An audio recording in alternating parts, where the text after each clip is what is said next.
Hello guys, welcome to judiciary gold. मेरा नाम है चिन्मय पांडे। आज के इस वीडियो में हम लोग डिस्कस करने वाले हैं Delhi hit and run case, जो वेरी रिसेंटली 31 दिसंबर की रात या कहा जाए 1 जनवरी की सुबह सुबह कमिट हुआ। सो बेसिकली इस केस के फैक्ट्स कुछ इस तरह से हैं कि एक 23 साल की लड़की जिनका नाम अंजलि बताया जा रहा है, वो 31 दिसंबर की रात मतलब न्यू ईयर ईव पर अपने घर से पार्टी के लिए निकली। बट जब वो घर लौट रही थी तो उनको एक बलेनो कार ने टक्कर मारी। कार ने जब टक्कर मारी तो उनकी बॉडी कार के नीचे आ गई। जो लोग कार चला रहे थे वो ड्रंकन स्टेट में थे। ऐसा कहा जा रहा है कि उनको इस बात का थोड़ा नॉलेज थी कि शायद कार का एक्सीडेंट होने के कारण कार के नीचे कुछ आया है, बट उन्होंने बिल्कुल भी जहमत नहीं उठाई कि कार को रोका जाए और रोकने के बाद चेक किया जाए। वो उसी ड्रंकन स्टेट में कार को ड्राइव करते चले गए और लगभग 10 से 12 किलोमीटर के स्ट्रेच तक उन्होंने ड्राइव किया है, ऐसा न्यूज़पेपर के सोर्सेस का कहना है। अब ये जो फैक्ट्स हैं, इनके बेसिस पर आज का हमारा जो डिस्कशन होगा वो होगा इंडियन पीनल कोड के कौन कौन से रेलेवेंट प्रोविजंस हैं जिनके अंदर इन लोगों को बुक किया गया है। उन प्रोविजंस का क्या कहना है वो हम सब डिस्कस करेंगे। तो सबसे पहले अगर बात की जाए, जो अक्यूज पर्सन है, जैसे कि आप स्क्रीन पर देख सकते हैं, एक का नाम है दीपक खन्ना, अमित खन्ना, कृष्णन मिथुन एंड मनोज मित्तल। ये लोग ड्रंकन स्टेट में थे। ड्रंकन स्टेट में के बाद इन्होंने एक्सीडेंट कमिट किया है और जिन चार्जेस के अंदर इनको बुक किया गया है वो है, सबसे पहले culpable homicide not amounting to murder की बात आ रही है, फिर उसके बाद causing death by rash and negligent act की बात आ रही है। तो ये दो आपको प्रोविजंस डिस्कस करेंगे हम आपके साथ। फिर उसके बाद और भी ऐसे प्रोविजंस हैं इंडियन पीनल कोड के जिनके अंडर इनको बुक किया गया है, बट आज का जो हमारा डिस्कशन होने वाला है ये इन्हीं दो मेजर ऑफेंसेस के बीच में होने वाला है। इसके पहले हम देख सकते हैं कि अगर हमें देखना हो कि section 86 of Indian penal code, general exceptions में सेक्शन 86 की बात की गई है। सेक्शन 86 बेसिकली इंटॉक्सिकेशन का एक जनरल एक्सेप्शन है। इंटॉक्सिकेशन एक इनकैपेसिटी है। इनकैपेसिटी कैसे? You are incapable of forming mens rea to commit an offence. जब भी ऑफेंस की बात आती है, दो एलिमेंट्स ऑफ क्राइम है जिसे हम एक्टस रियस कहते हैं एंड मेंसरिया। मेंसरिया होना जरूरी है, इसलिए जब भी आप किसी बंदे को गिल्टी ठहराना चाहते हैं। Mens rea is basically guilty state of mind, जिसे हम इंटेंशन, नॉलेज, नेग्लिजेंस, रैशनेस इन सब से भी कनोट करते हैं। अब बात आती है कि 86 क्या कहता है। सॉरी, 86 बेसिकली वॉलंटरी इंटॉक्सिकेशन की बात करता है। मतलब आप अपनी स्वेच्छा से नशीले पदार्थ का सेवन किए जिसके कारण आप इंटॉक्सिकेटेड हो गए। इंटॉक्सिकेटेड होने के बाद आपने कोई एक्ट कमिट किया है which is criminal by reason of its being done with a guilty intention, criminal intention और नॉलेज। अब जब क्रिमिनल इंटेंशन और नॉलेज की बात आती है और हमें डिफेंस देना है, तो उस केस में इधर पे नॉलेज एट्रीब्यूट की जाती है। ये कहा जाता है जिस बंदे ने वो एक्ट कमिट किया है इंटॉक्सिकेशन की स्टेट में, he had the knowledge about the consequences of his act. Similarly अगर हम सेक्शन 85 की बात करें, तो 85 और 86 में बहुत बड़ा डिफरेंस ये है कि वहां पर इनवॉलेंट्री इंटॉक्सिकेशन की बात की गई है। इनवॉलेंट्री इंटॉक्सिकेशन मतलब due to intoxication you were incapable of knowing the nature and consequences of your act or what you are doing is wrong or contrary to law. तो ये वॉलेंटरी इंटॉक्सिकेशन जो 86 का है, 86 में हम नॉलेज को attribute करेंगे। बट जब इनवॉलेंटरी इंटॉक्सिकेशन मतलब अगेंस्ट योर विल और विदाउट योर कंसेंट आपको कोई नशीले पदार्थ का सेवन कराया गया है, तो कंप्लीट डिफेंस मिलता है। But 86 is a partial defence. Partial defence इसलिए है कि वो नॉलेज को एट्रीब्यूट कर रहे हैं। जब हम सेक्शन 304 का पनिशमेंट डिस्कस करेंगे तो उधर पे ये चीज आपको समझ में आएगी। तो बात करते हैं सेक्शन 299 कल्पेबल होमिसाइड की। सबसे पहले कल्पेबल होमिसाइड, आपको पता है डेथ कॉज हुई है। Homicide is a death of a human being and culpable homicide commit हुआ है इस केस में। 299 की हम डेफिनेशन की बात करें तो पार्ट 3 क्या कहता है? An act done with the knowledge that death is likely to be caused. अगर यही डेथ कॉज होने की नॉलेज की बात की जाए तो इस केस में नॉलेज को एट्रीब्यूट किया गया है, because that act was not done with the intention to cause death.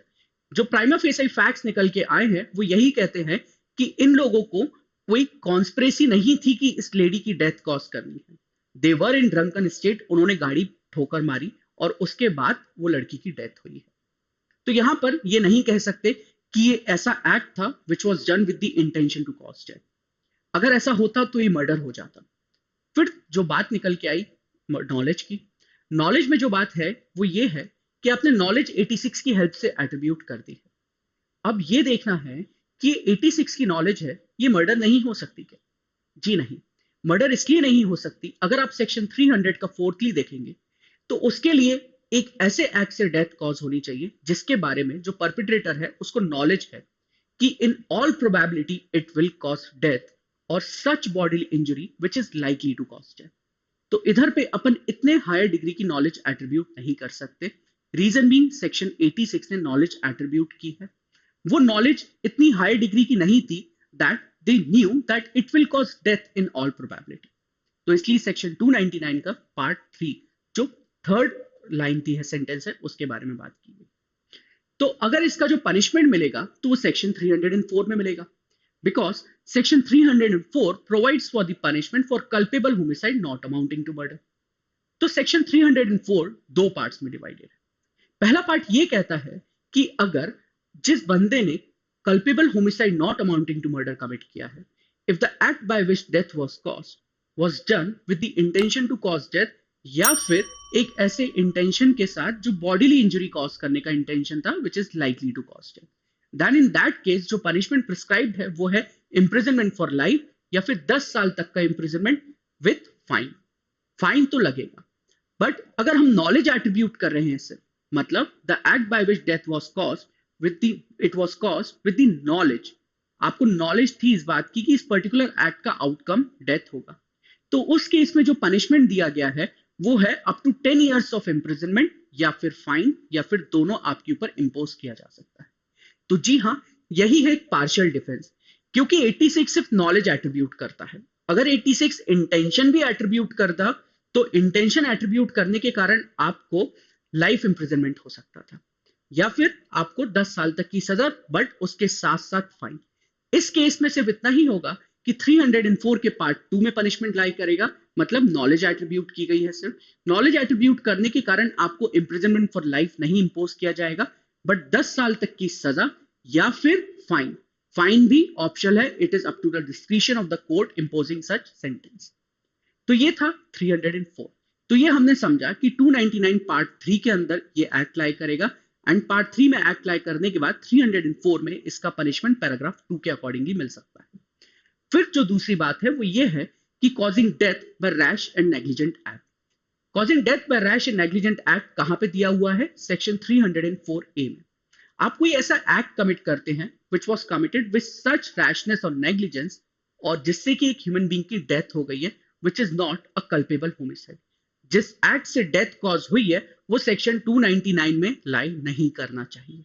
मतलब जो मेंस रिया की बात है वो यही है कि रैशनेस और नेग्लिजेंस के कारण यदि किसी इंडिविजुअल की डेथ हो रही है तो perpetrator will be liable under section 304A। तो इस केस में भी इनके ऊपर ये इंपोज किया गया है, इंपोज नहीं, इनके ऊपर ये इन्वोक किया गया है सेक्शन इन्वोक करने के पीछे बात ये है कि ultimately they were driving the vehicle rashly and negligently. उनका नेग्लिजेंस इस बात से निकल के आता है कि उनको पता था कि कुछ एक्सीडेंट हुआ है, उनको ये लग रहा था कि गाड़ी के नीचे कुछ है, बट उन्होंने इस बात की जहमत नहीं उठाई। दे वर नेग्लिजेंट इनफ कि उन लोगों ने गाड़ी को उतर के चेक नहीं किया क्या है, वो चलते चले गए, गाड़ी को ड्रैग करते रहे, सड़कों पे घुमाते रहे और फिर वहां से भाग निकले। तो इधर पे रैशनेस और नेग्लिजेंस को भी आप एट्रीब्यूट करेंगे सेक्शन 304A के अंदर। सी, नेग्लिजेंट एक्ट तो था और रैश ड्राइविंग भी थी। रैश ड्राइविंग नहीं होती तो वहां पर एक्सीडेंट नहीं होता। तो यहां पर यदि वो मेंस रिया को नहीं एट्रीब्यूट कर पाते, इन केस अगर मेंस रिया नहीं फॉर्म हो पाता जो नॉलेज एट्रीब्यूट की गई है सेक्शन 86 की हेल्प से, then section 304A will surely be helpful for the prosecution, जो इस केस में वो कर सकते हैं। So this was the all session about the Delhi hit and run case. हमने कुछ सेक्शंस को डिस्कस किया। If you like this video then please hit the like button and subscribe to judiciary Gold for more such updates like this. साथ में मैं आपको बता दूं कि उत्तर प्रदेश जुडिशियल सर्विसेज, जिसको हम यूपीपीसीएसजे कहते हैं, वो 12 फेब को एग्जाम प्रीलिम्स कंडक्ट होने वाला है। आपके लिए हम लोग यूट्यूब पर रैपिड रिवीजन की सीरीज लेके आए हैं। रैपिड रिवीजन की सीरीज में डेली रात को 9 बजे, that means Monday, Tuesday, Thursday and Friday को रात को 9 बजे लॉ सब्जेक्ट्स का डिस्कशन होता है। उसका स्केड्यूल आपके लिए अवेलेबल है। फिर उसके बाद वेंसडे और सैटरडे को शाम को 6 बजे से आपके लिए जीके फिएस्टा ऑर्गेनाइज किया जाता है। जो भी रेलेवेंट जीके का पोर्शन है वो डिस्कस किया जाता है रैपिड रिवीजन में। If you guys are interested और आप रैपिड रिवीजन देख रहे हैं तो बात ये भी निकल के आती है कि आपके लिए टेस्ट देना भी जरूरी है। आपको कैसे पता पड़ेगा कि आप कहां पर हैं, आप कितने दूध में हैं, कितने पानी में? तो उसके लिए हमने फ्री ऑफ कॉस्ट आपके लिए टॉप रैंकर्स के पोर्टल पे फैसिलिटी प्रोवाइड कर रखी है। आप स्क्रीन पर देख सकते हैं टॉप रैंकर्स की। जब आप वेबसाइट खोलेंगे, टॉप रैंकर्स की वेबसाइट खोलने के बाद आपको रिसोर्सेस के ऊपर क्लिक करना है। रिसोर्सेस के ऊपर क्लिक करने के बाद आपको जुडिशरी एग्जाम्स के ऊपर टैप करना है। जुडिशरी एग्जाम्स के ऊपर टैप करने के बाद आप यूपी पीसीएसजे रैपिड रिवीजन के ऊपर टैप करेंगे। इस पर क्लासेस तो नहीं हो रही है, बट क्लासेस नहीं हो रही है, क्लासेस यूट्यूब पर कंडक्ट होती हैं। यूट्यूब पर क्लासेस कंडक्ट होने के बाद आप अपने कितने भी आपकी जो कैपेबिलिटी, आप कितना सीखे हैं, कितना जान चुके हैं, उस चीज को टेस्ट कर सकते हैं पोर्टल पे। तो इधर पे आपको एनरोल करना है and see, as you can see, it is free of cost. 999 का कोर्स था, बट रैपिड रिवीजन के लिए जो लोग स्टूडेंट्स यूट्यूब पर देख रहे हैं, आप सब लोग, उनके लिए फ्री ऑफ कॉस्ट है। आप फ्री में यहां पर टेस्ट अवेल कर सकते हैं। स्टडी मटेरियल भी आपके लिए है। तो एज यू कैन सी, आप इधर पे जैसे ही टेस्ट के ऊपर टैप करेंगे तो एक रैपिड रिवीजन का वीकली टेस्ट अवेलेबल है। इधर पे पेड लिखा हुआ है, लेकिन जैसे ही आप एनरोल करेंगे, एनरोल करने के लिए आपको बस अपना नाम एड्रेस डालना है। उसके बाद आप एनरोल्ड माने जाएंगे हमारे रैपिड रिवीजन के साथ और आप टेस्ट वहां पर अवेल कर सकते हैं। पेड लिखा है but it is also free of cost, but ये एनरोलमेंट के बाद आपको मिलेगा। यहां पर स्टडी मटेरियल भी अवेलेबल है, जैसे कि आप देख सकते हैं senior citizen act, POCSO act, जिन लॉस की, जिन सब्जेक्ट्स के लिए आपकी रैपिड रिवीजन की क्लासेस हो चुकी हैं, उन सब के लिए आपके सब्जेक्ट के लिए स्टडी मटेरियल भी available.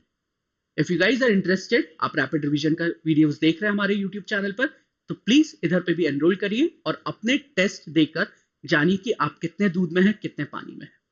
So all the best guys for your, आपका जो यूपीपीएससी का एग्जाम है, और यूपीपीसीएसजे के लिए क्रैश कोर्स भी हमारा चल रहा है। वो ऑनलाइन क्रैश कोर्स है, अगर आप उसे भी एनरोल करना चाहते हैं तो एनरोल कर सकते हैं। यहां पर आप ऑनलाइन कोचिंग के ऊपर टैप करेंगे तो जुडिशरी एग्जाम के ऊपर टैप करिए, फिर सिविल जज के ऊपर जैसे ही आप टैप करेंगे तो सबसे ऊपर आप यूपीपीसीएसजे क्रैश कोर्स देखेंगे। तो if you are interested to join the crash course too, तो आप वहां पर क्रैश कोर्स भी ज्वाइन कर सकते हैं।